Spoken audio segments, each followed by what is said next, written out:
السلام عليكم متابعين قناة التقنيات. اليوم عندنا شرح تغيير خط التطبيق وإضافة الأيموجي، ملف الأيموجي وإضافة خطوط الاستوريات.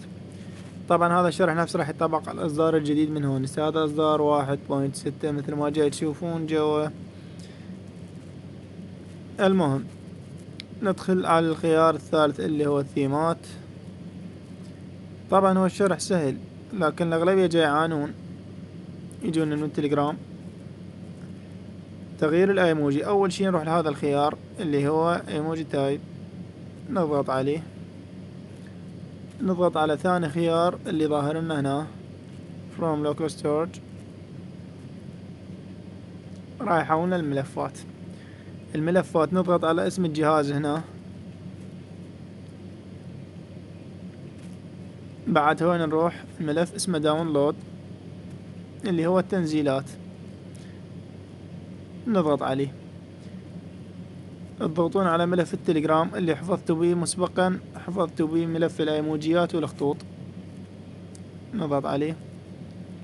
نروح ندور وين ملف الايموجيات. هذه راح اترك لكم الرابط مال الملف الايموجيات بوست في الفيديو على قناتنا بالتليجرام، ايموجي iOS 16. نضغط اوكي. بعدها نختار خط التطبيق، نختار خط التطبيق من هذا الخيار اب فونت. كذلك الخيار الثاني نضغط عليه. وين الخط؟ هذه طبعا هاي خطوط ايفون، خط عربي وانجليزي، فونت iOS AREN يعني عربي وانجليزي مدموج من قبل قناتنا. هسه الخط اتغير مثل ما جاي تشوفون هنا، طلع اسم الايموجي وهنا طلع عندنا اسم الخط.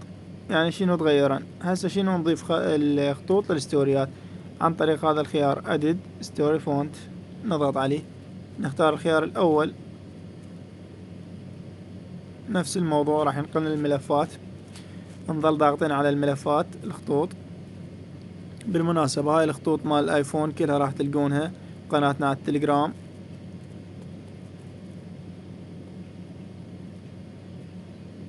بعدها تضغط على كلمة اختيار بطرف الشاشة.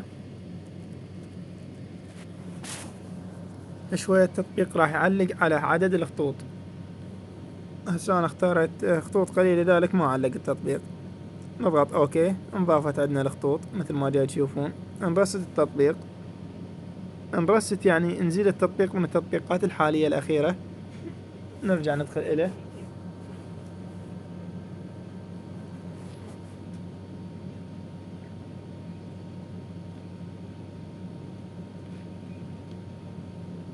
مثل ما جاي تشوفون،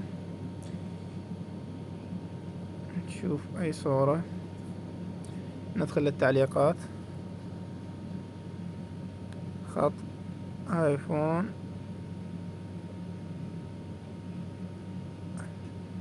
خط آيفون ايموجي ايفون، نشر. نشوفه خط وايموجي لو لا. مثل ما جاي تشوفون خط وايموجي. هذا أول تعليق، خط وايموجي. لهنا الشرح يكون خلص، وأتمنى تكون استفادتوا من هذا الفيديو. طبعا الملف مال الايموجيات وملف خط التطبيق وملف خطوط الاستوريات الايفون كلها تلقونها موجودة بقناتنا، ورابط قناتنا راح يكون بوصف الفيديو. وفي امان الله.